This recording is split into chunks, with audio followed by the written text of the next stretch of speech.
ठीक है, अब मैं आपको कुछ क्वेश्चंस ले लेता हूं। तो रेलवे में पदों की संख्या, तो इसमें अब आपको डाउट नहीं होना चाहिए कि 32,000 आएंगे, 32,000 से बढ़ के आएंगे। तो आएंगे 32,000 से बढ़ के वो 58 हो, 60 हो, 70, 75 तक की भी बात कुछ लोग करते हैं कि ग्रुप डी में अंत तक जब ये भर्ती होगी तो 75,000 पद होंगे।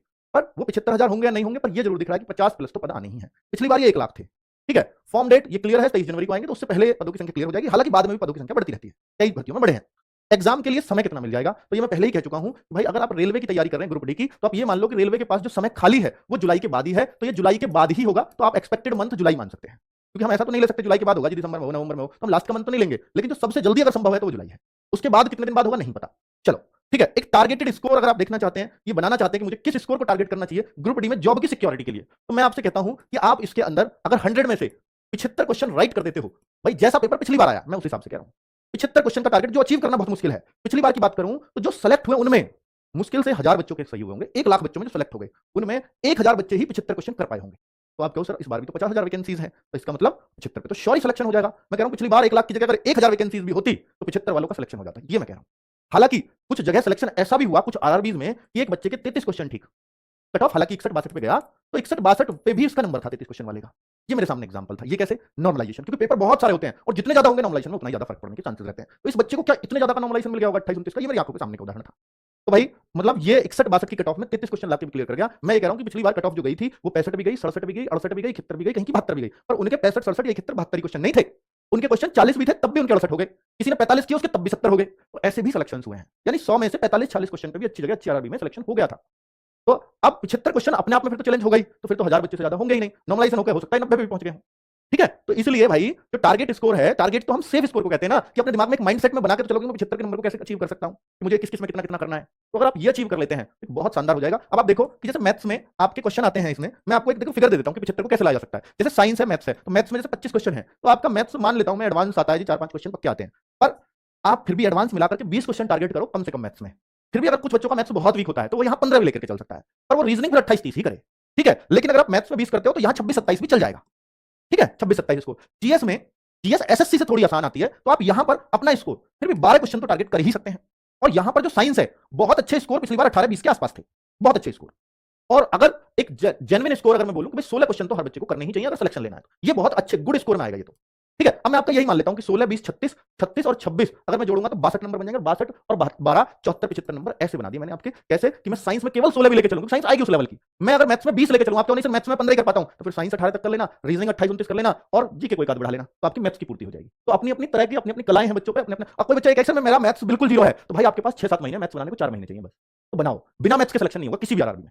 ठीक है, तो मैं आपको एक मतलब एक आंकड़ा दे रहा हूं कि क्या क्या आप अपने स्कोर से सेट कर सकते हो, जिससे, और ये बहुत असंभव नहीं है, ये बहुत आसानी से अचीव किया जा सकता है, इसलिए आपको बता रहा हूं। ठीक है, और सफलता के भाई 3 सूत्र हैं। देखो जब भी आप ऑनलाइन देखो, आज के टाइम में ऑफलाइन बच्चे नहीं पढ़ रहे हैं, और जो पढ़ रहे हैं शायद सिलेक्शन भी नहीं निकल रहा है, क्योंकि वो 2 घंटे 3 घंटे सब सिलेक्शन नहीं होते। सिलेक्शन सब होते हैं कि रोज आपको 7-8 घंटे घर पे पढ़ना ही पड़ेगा।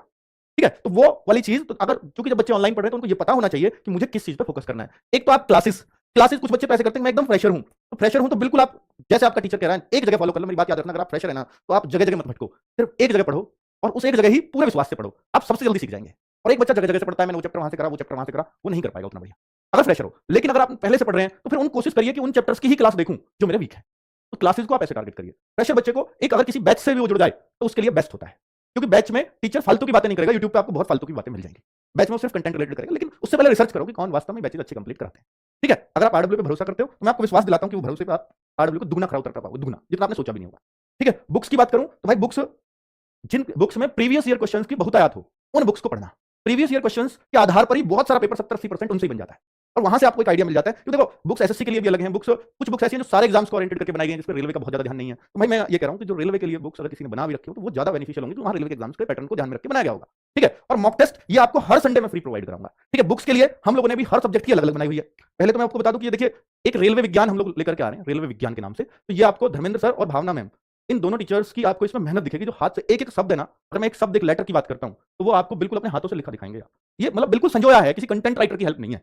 ये एकमात्र बुक है आरडब्ल्यू की जिसमें किसी भी कंटेंट राइटर की कोई हेल्प नहीं ली गई है, सब कुछ टीचर ने अपने आप लिखा, सब कुछ A to Z। ठीक है, तो ये रेलवे विज्ञान, ये वही टीचर्स हैं जिन्होंने पहले 2019 वाले पेपर में 2022 में जो हुआ है उसके लिए पढ़ा है, और बहुत तारीफें भी पाई हैं बच्चों से। ठीक है, तो भौतिक विज्ञान, रसायन विज्ञान, जीव विज्ञान और इन्होंने दिया पृथ्वी एवं पर्यावरण विज्ञान, क्योंकि इससे भी क्वेश्चंस देखे गए हैं। ठीक है, तो ये भावना मैम और धर्मेंद्र सर के द्वारा लिखी हुई बुक है, जो आपको शायद मैं 26 जनवरी या उसके आसपास लॉन्च कर रहा हूँ। ठीक है, ये वो बुक्स हैं कि देखिए यहां भी हमने साइंस में दी थी, और मैं कहता हूं कि देखो ये एनटीपीसी के लिए ज्यादा बेनिफिशियल रहेगी। लेकिन अगर आपको ग्रुप डी लेनी है तो इनका फोटो जिस पे लगा हो वो ज्यादा बेनिफिशियल रहेगी। ठीक है, और ये 3 बुक्स, ये ग्रुप डी और एनटीपीसी, क्योंकि बहुत सारे बच्चों के दोनों कॉमन एग्जाम भी होंगे, तो ये तीनों बुक्स ग्रुप डी और एनटीपीसी के एग्जाम्स के लिए बहुत बेनिफिशियल है और उनके ही क्वेश्चन इनमें हमने डाले हुए हैं। ठीक है, तो ये बुक्स कैसे मिलेंगे? फ्लिपकार्ट, अमेजॉन पे सर्च करोगे तो आपको दिख जाएंगे। आप आरडब्ल्यू के बुक फोल्डर में, रोजगार की टाइप के बुक फोल्डर में जाएंगे, बुक का फोल्डर बना हुआ है जहाँ पेड क्लासेस, वहीं बुक का भी है। बुक पे क्लिक करेंगे तो आपको दिख जाएगा कि ग्रुप डी एनटीपीसी कॉम्बो, तो वहां से 3 बुक का भी कॉम्बो और 4 का भी है। 3 बुक का इसलिए बनवाया कि आप साइंस छोड़ भी सकते हैं, क्योंकि ये वाली साइंस बाद में आएगी। बच्चों, अब जिसलिए ये वीडियो बनाया है, जिसके लिए, तो हमने ना कि 23 तारीख से फॉर्म आएंगे, और जब फॉर्म आएंगे तो हर बच्चा भगेगा कि मैं कहां पढ़ूं, मैं किसके साथ जुड़ूं, मैं कहां नहीं जुड़ूं। ऐसे बहुत सारे असमंजस उसके मन में होते हैं। उससे पहले मैं एक चीज चाह रहा हूं कि आप उससे पहले ये देख लीजिए कि आपके रेलवे में प्रीवियस ईयर क्वेश्चंस कैसे पूछे गए हैं। हो सकता है किसी बच्चे के पास बुक होगी, हो सकता है किसी बच्चे के पास बुक नहीं होगी प्रीवियस ईयर की, पर आपको एक आइडिया हो जाएगा कि ग्रुप डी किस तरह के क्वेश्चंस को लेके आता है। तो फिर बता रहा हूं, 2022 में पेपर हुआ, अब 2025 में पेपर होगा, 3 साल में बहुत कुछ बदलता है, लेवल भी बदलेगा, और प्रीवियस ईयर का आइडिया फिर भी दिमाग में हमेशा होना चाहिए। ठीक है, चलिए, तो जैसे हमने मैथ्स, और देखो रेलवे ग्रुप डी की बात कर रहा हूं, तो मैथ्स में मैं आपको दीपक भाटी सर दे रहा हूं, और जिसके लिए बहुत सारे बच्चे उम्मीद भी कर रहे थे कि सर बेसिक से मैथ्स अगर कोई सिखा सकता है तो दीपक भाटी सर है, उनको जरूर देना। तो वही मैंने आपको लिए यहाँ पर दिए हैं। मैथ्स 10 बजे से क्लास होगी, और रीजनिंग की राहुल शर्मा सर, जो बहुत बेसिक से पढ़ाते हैं, 1 बजे से इनकी होगी, और यही आपके बैच में रहेंगे, जो बैच भी लेकर के आऊंगा। ठीक है, हिस्ट्री की 4:30 बजे से, और एक दिन में ना एक ही क्लास है, 18 तारीख को हिस्ट्री की है, 19 को फिजिक्स की है, 20 को पॉलिटी की है, 21 को इकोनॉमिक्स की है, 4:30 बजे का ही समय है शाम को। ठीक है, ये क्लासेस आपकी डेली चल रही होंगी मैथ्स की और रीजनिंग की। और ज्योग्राफी की भी 4:30 बजे 22 तारीख को, बायोलॉजी की 23 को, और केमिस्ट्री की 24 को, और स्टैटिक जीके की 25 को। ये वो टीम है जो आपके ग्रुप डी बैच में पढ़ा रही होगी। तो आपको दिख रही है कि आरडब्ल्यू की वास्तव में वो सारे टीचर्स दे दिए जो हमें चाहिए। ठीक है, तो आप इन टीचर्स से ये क्लासेस करने का आप देखेंगे कि प्रीवियस ईयर को भी कितना आसान तरीके से पढ़ा देते हैं। यहीं से आपको टीचर्स की खास बात दिख भी जाएगी। ठीक है भाई, ये 1 हफ्ते की क्लासेस है, ओनली 1 वीक, ओनली 1 वीक। अगर आप ये वीक प्रीवियस ईयर को अपनी उंगलियों पे, अपने टिप्स पे कर देते हैं, तो आपको बहुत फायदा होगा ये चुनने में कि मुझे कहां पढ़ना है, कहां नहीं पढ़ना है, या मैं अब यूट्यूब पर क्या पढ़ूं, किससे जुड़ूं, ये सब कुछ आपको प्रीवियस ईयर से आइडिया हो जाएगा।